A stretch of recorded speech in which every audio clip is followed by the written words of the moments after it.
Good evening, Purple family. Welcome to Shades of Purple, a Prince podcast. Look, you guys, so I know it's been like forever and a day since I did an episode, but um, as they say, life's been lifing, but here I am tonight, and we're going to be talking about Prince and hip hop. And the reason why I decided this subject is because I've been really listening to a lot of Kendrick Lamar. And I've been a fan of Kendrick Lamar's for a little while now, way before his beef with Drake. But if I'm honest, I kind of listened more to J. Cole initially than I did Kendrick. But I did started listening to Kendrick a few years back, and I also knew of the connection that him and Prince had together. And just for, I guess, reference, if you want, check out the episode where I talked about Kendrick Lamar and Prince and Drake and Michael Jackson, that whole dichotomy that was talked about in the very beginning of the beef that they had last year. So check that out for just for reference. But for this episode, I'm going to just talk about really Prince. I'm going to talk about Kendrick Lamar as well, but hip hop and just kind of some history that Prince had with the genre. So there were times where Prince kind of had like a love hate relationship with hip hop. And about a month ago on the Facebook page, I asked you all, I had a poll question, and it was a very simple question. Do you think it was a good idea for Prince to be involved with a rap, hip hop? And the people that voted, all of y'all said 100% yes. And so to me, that was indicative of the fact that, his, when he finally did decide to get into rap in the 90s, that was a good thing, even though people complain about the way he went about it. They complain about Tony M, the rapper that was a part. He came from the group the Game Boys, and actually the Game Boys actually go further back than New Power Generation. Then Tony Mosley, uh, what's his name, Kirky J or Kirk Johnson, and what was the other guy's name? Dixon was his last name. I can't remember his first name. But the three of them that would make up the Game Boys, they were actually in the movie Purple Rain as dancers. And if you go on to Michael Dean's podcast on Pod Juice, the Prince podcast, the Dixon guy, like I said, I can't think of his first name right now, but he talks about how they auditioned and got the role as dancers, and you see them kind of in the rafters in the Purple Rain movie. But so that was a group that would become a huge part of Prince's foray into hip hop culture and rap culture. Now, before that, though, Prince would say, really, he was a early proponent of rap music, as he would claim. If you look at some of the songs that he did on Controversy, for example, he did a lot of like Annie talked to Annie talked to Russia, Ronnie talked to Russia, and the other one where he's just kind of talking a lot. He would later claim that that was like rap music. Ronnie Talks to Russia and Annie Christian. That was the song I was thinking of. So he's kind of doing this, you know, talking, because basically that's what rap is in its basic form is talking, but it's poetry, like slam poetry, and it's to music and it's rhyming. So it's a lot more than just talking. But, in the early days, artists like Prince and Michael Jackson, people that, really wasn't a part of that generation, they were very leery about rap for a number of reasons. One of the reasons being, I mean, there's really no instruments. And people, later on, rappers would start sampling their work and earlier work. And so for people like, artists like Prince who make their own music, that whole idea of sampling and then, talking or rapping over a sample was just foreign to them. And it didn't seem like it was real music. And he said as much when he did the song Dead On It on the Black album, where he basically said, the best rapper is a dead rapper. And, he really talked bad about the genre, saying, he was in the car, his lyrics talking about he was in the car and, he turned on the radio and there was a rapper on the radio talking some silly shit. He talked about how they dress, how they would, dress in just like a white shirt and, and baggy jeans. And he was just like, they were tone deaf, they couldn't sing. Just I mean, he had a litany of complaints against raps and rappers on that particular record. But if you look back, when he was doing Crush Groove. He actually submitted a song to the Crush Groove soundtrack, and I know I'm all over the place, but with Sheila E. Holly Rock, y'all remember that song that came out? So of course Prince wrote that, and we did hear the originals of that when the originals came out back in 2019 of him performing that song.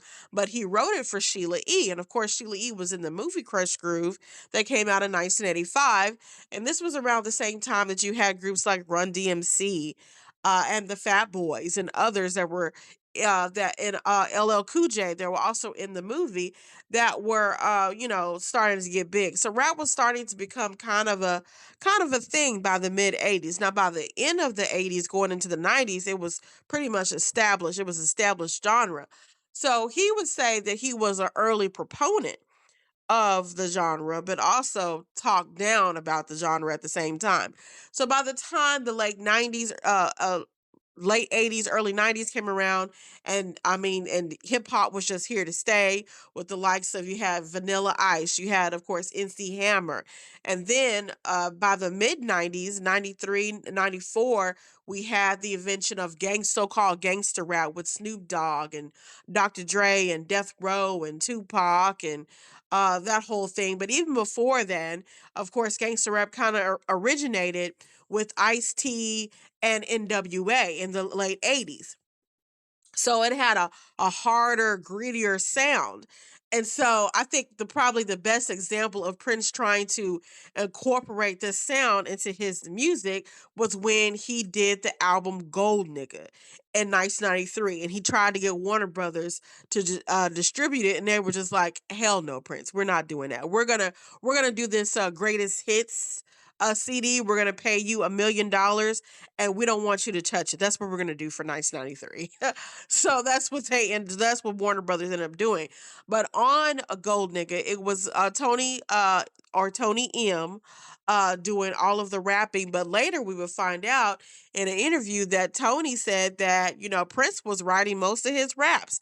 He said he did some of it, but he said most of the part it was Prince writing everything. And so Prince, he wanted to be able to endorse rap the way that he wanted to do it. He wanted to have that level of control. As we know, with Prince, it's all about control when it comes to music. And he didn't want to reach out to like a well-known rapper at the time and put him on a track, because he really couldn't control what that rapper was going to say. Unless the rapper was going to allow Prince to write his lyrics, which, big time rappers, they were not going to, of course, be cool with that. So he needed to control rap in such a way that he could incorporate it into his music. So he was able to use Tony M to do that. And I think Tony wasn't too bad of a rapper. I mean, I think he kind of gets a bad rap, no pun intended. I thought he was okay. I think probably the best song that he rapped on was "My Name Is Prince." And I just think, like I said, I was thinking this whole time that Tony was writing these raps, but it was mostly Prince. Prince was doing the music and Prince was doing the lyrics. So in the same way that Prince was doing the music and writing most of the lyrics when he was doing those early time records in the early 1980s with Morris Day, he was once again, taking over this aspect of the music as well. Even though he wasn't a rapper, but he was a decent rapper. His cadence kind of reminded me of Ice-T a little bit when he would rap. Like when he did the song Sexy Motherfucker, he sounds just like Ice-T to me. I don't know. What do y'all, who does Prince sound like when he raps to you? Let me know in the comments. Um, But I think that overall, he grew to really have respect for the genre. He spoke very highly of rappers such as Kendrick Lamar much later on. And also, he worked with Ice Cube. Ice Cube directed the video for Love Sign.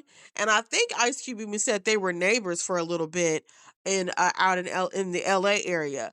But he really respected Kendrick Lamar, and he really saw Kendrick for who he was, and he really appreciated his music. He invited Kendrick out to Paisley Park at one point, and during a performance, he had Kendrick come up to the stage and do some freestyling. And Kendrick would say later in an interview that he did with Howard Stern that he was going to have Prince on the To Pimp a Butterfly album that came out in 2015. He came out to Paisley Park, and that was the reason why he came out there initially. It's because they were going to record.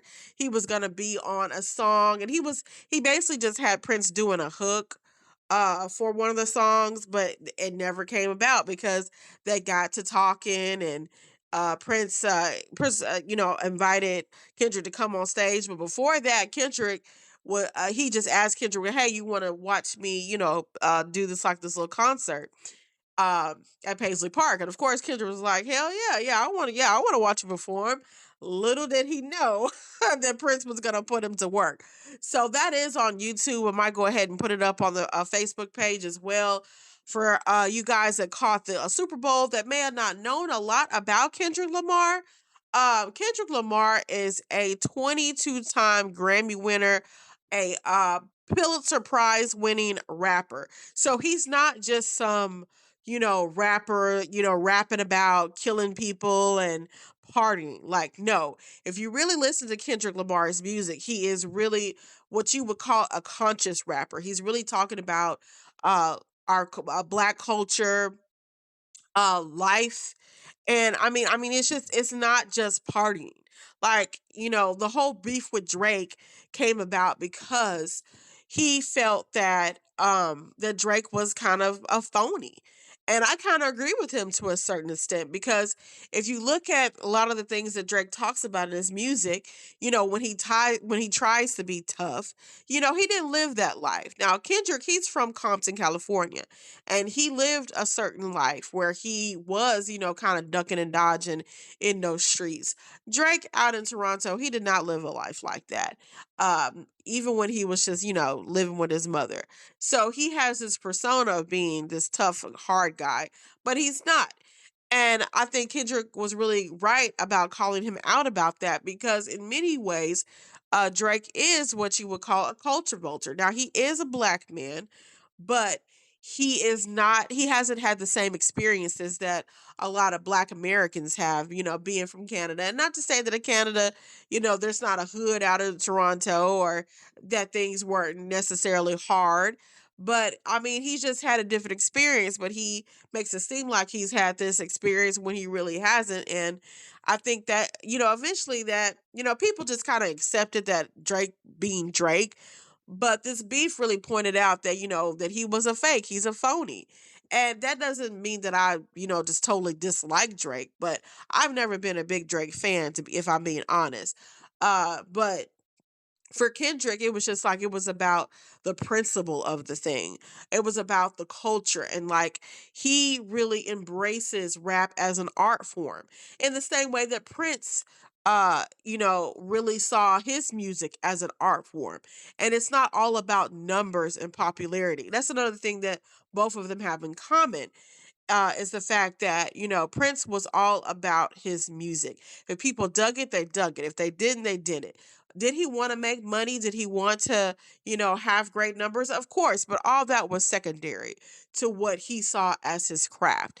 And in the same way, Kendrick thinks the same way.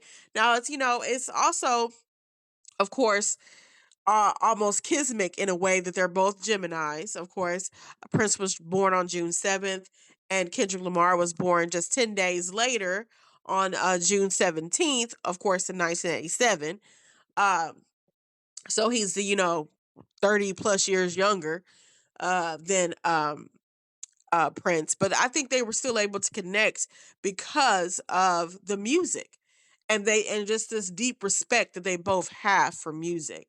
But he would also incorporate, other rappers into his work. Now he had a rapper, and I can't remember her name, but it was on Emancipation. He had a rapper doing that song Joint to Joint. He also did some work with Dougie Fresh as well. So I mean, so he had a respect he had a respect for rappers that came much later. Excuse me, y'all. So it wasn't all bad, but I am kind of glad that he was able to embrace rap because I mean, we know now it's been around for 50 years and it's not going anywhere. And so I'm glad that Prince was able to really embrace it for what it was. So I think that's all I have to say about it actually. Hmm.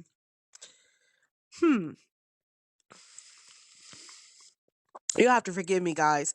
I have been sick and some more stuff has been going on in my life right now. But I haven't forgot about the podcast. I don't want you guys to ever think that I'm just gonna just stop doing episodes. I'm not. No, with the episodes becoming probably fewer and far between. Yeah, unfortunately. But I promise you, once I get back going, it's been a rough year, you guys, with my family, and my mother has been sick and my daughter's been acting up. So it's just been a whole lot of stuff going on, you guys. Um, but I do want to talk about, and I might go on a live and talk about this part, but I did hear about, them finally deciding to not go forward with the Netflix documentary. And I, for one, hate that. I mean, I didn't have my hopes up for the documentary, but I still wanted to see it. And I was still hoping maybe Netflix, or the powers that be within the estate, whether it was Spicer and LL, as I like to call him, Macmillan, if they would have worked with Netflix to try to maybe edit it down to where it could still have been shown. Because now with the estate saying, oh, we're gonna, scratch all that and we're gonna come up with our own uh, Netflix documentary. I think it's might gonna.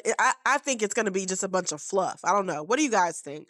I think that they're not going to deal with Prince as a man as much as a musician. And yes, maybe we shouldn't. Prince, of course, was very private. But yes, but we are also very nosy and we want to know about his life. We know that he was an asshole at times, that he wasn't, that he was a jerk. I mean, so I don't think anything, even with the allegations that Jill Jones had put forth. I don't think any of that would have hurt his reputation because, like I said before, and I think I said this in my last live, um, if they are still able to play Michael Jackson's music, and he was accused of child molestation, which I believe he is not guilty of, if and that, I mean, yes, of course it did hurt his reputation, but his music is still being played. He still has fans all over the world. So if people believe that Prince was a woman beater, um that's not going to stop his music from being played. And I, for one, I don't know, it's not that I'm disappointed in Jill as much as I'm just kind of like curious as to, you know, the line of questioning that allowed for this to come out. So I was always kind of wondering, um, about this guy that was behind the documentary. And then recently Jesse Johnson did an interview and he said that they didn't include Morris Day's interview because Morris said nothing but nice things. And so when you hear stuff that like that, it kind of makes you wonder, okay, well, they definitely maybe had an agenda, with this Netflix documentary. But whatever agenda they had, like, be that as it may, I still wanted to watch all 9 hours or 6 hours or however many hours that, it was going to be. But, that won't happen. But at least now we can maybe get some more music back. I said on the page, a lot of people were saying they wanted different things. I definitely wanted originals too to come out. I really want to see, we're still in February, so we're still very early in the year. So I want to see what the estate is going to do. Like, what kind of, since the vault is now free and open, what are they going to come up with for the year? I would like for them to at least put another, or like, if not an originals to another album that is ready to go, kind of like what they did with Welcome to America back in 2021. I would like to see something like that again. So what would you guys like to see come out this year now that the vault is free and clear and back open? Let me know in the comments, and we'll just see. I hadn't heard anything else about the play or whatever. I think they said it's supposed to be coming out next year or something. So, or are they going to wait until, because, 2026 will be the 10th anniversary of Prince's death. So I think that next year they're going to probably do a lot of big things, and maybe, they'll do the play, and they'll do something special in April. So maybe they'll come up with the documentary by then that they want to do, this fluff documentary. But maybe I shouldn't say fluff, because maybe they're not, maybe the estate isn't as like against certain things about Prince that we think. I mean, because these people, Spicer and LL McMillan, they knew Prince, so they knew that, he wasn't as nice at times as, you know, like he was human, he wasn't perfect. And so they know that. And I don't think they're necessarily against showing that, because a lot of the things that they said that they had problems with, I think a lot of fans would have had problems with. Like, for example, one of the things they talked about was like showing like Prince's coroner uh pictures and things like that of him dead. Like, what is that bringing to the project? So stuff like that, I kind of agree with them on. But other things, as far as like, so I don't understand. So some of the stuff I think I understand, stuff like that. Like, I don't want to see pictures of Prince dead. We know he's dead. We don't have to see the pictures, I think that's kind of disrespectful. So I do agree with the estate on some things like that. But other things, I'm not sure about, but that was one things they said in one of the tweets that came out. I don't know if it was from Spicer or from McMillan. But I was like, yeah, I agree with that. Nobody wants to see pictures of Prince dead. Um, so if they were gonna be like that, like, yeah, you could have kept that. You could have kept that. So but we'll see what the estate comes up with, both documentary wise and music wise. And I'm going to be here for it, as I know you guys will be. So, so let me know, what else do y'all want me to talk about?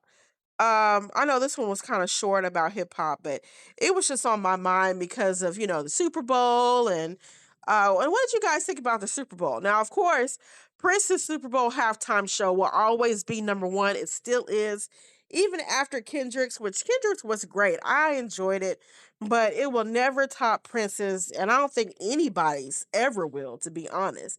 But what is your opinion of this year's Super Bowl? And you can relate it to Prince or not. Just let me know.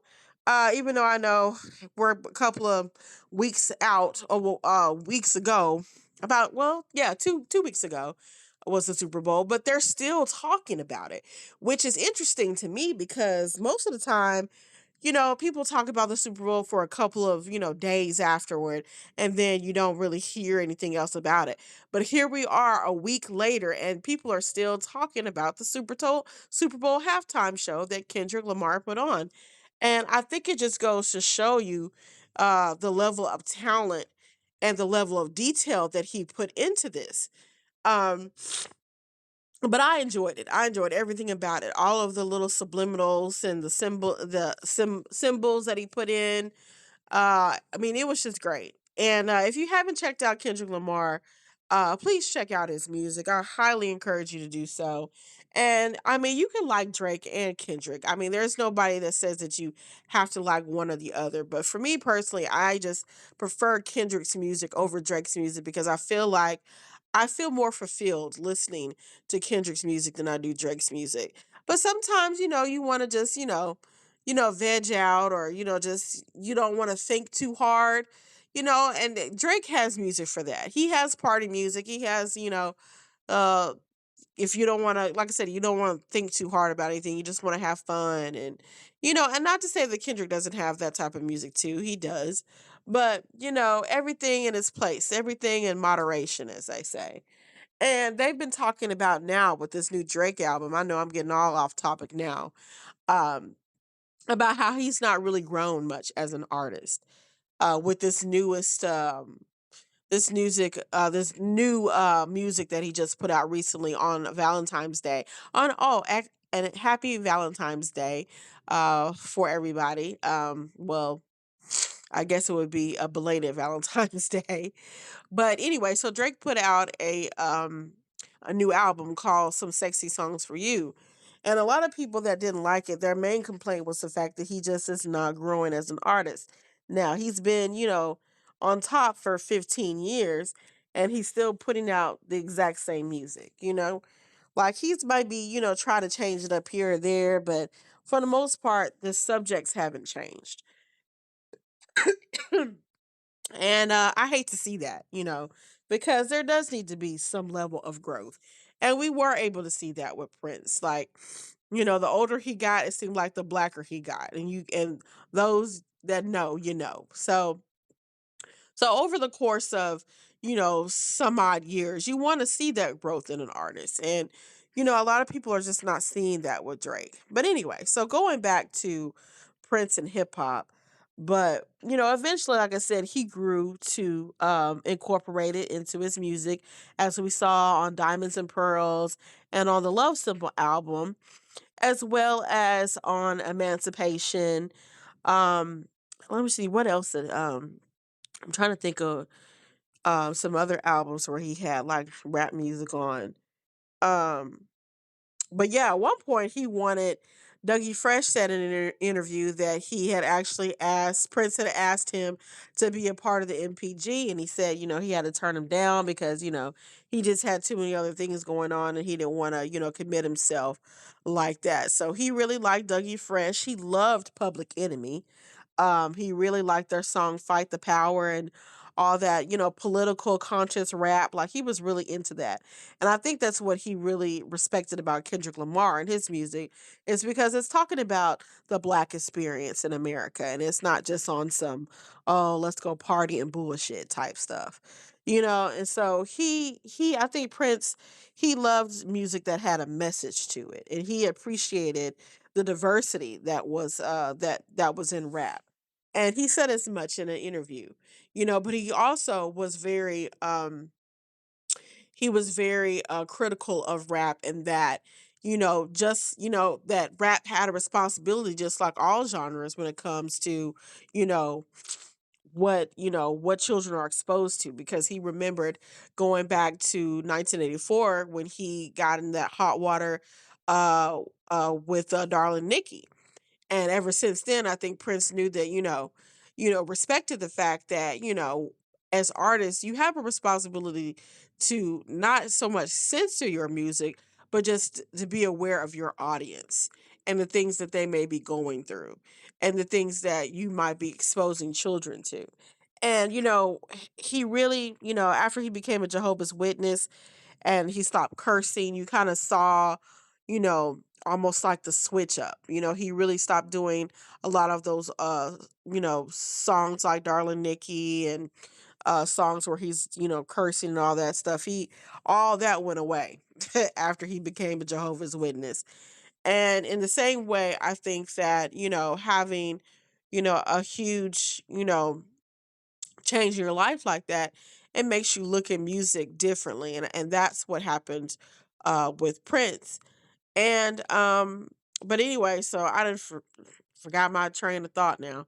But yeah, artists, they really have to think about their audience, And and children, they're going to, they're going to listen to things that, they're going to hear things, from their friends. So there's only so much, censoring that you can do at home as a parent.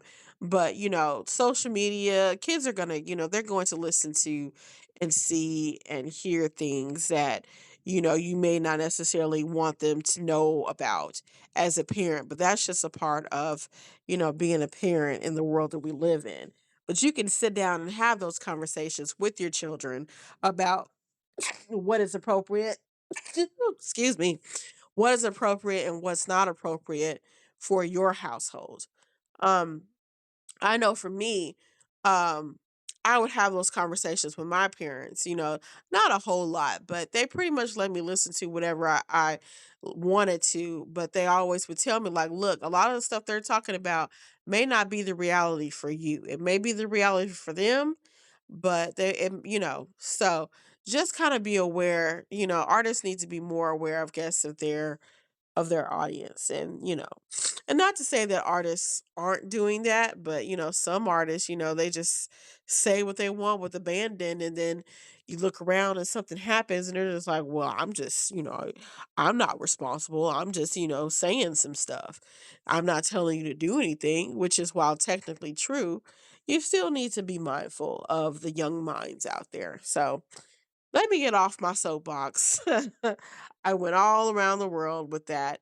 So, so you guys, I ask you again to just keep me in your prayers as I continue on and try to do my best to keep the podcast going.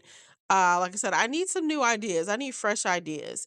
So let me know what you want what you want me to talk about on the podcast, so I can continue with it and keeping it going. I think next up I have another album review coming up. So I'll get back on that,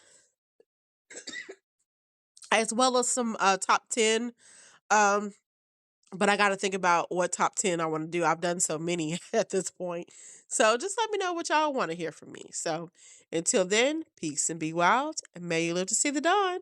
Bye.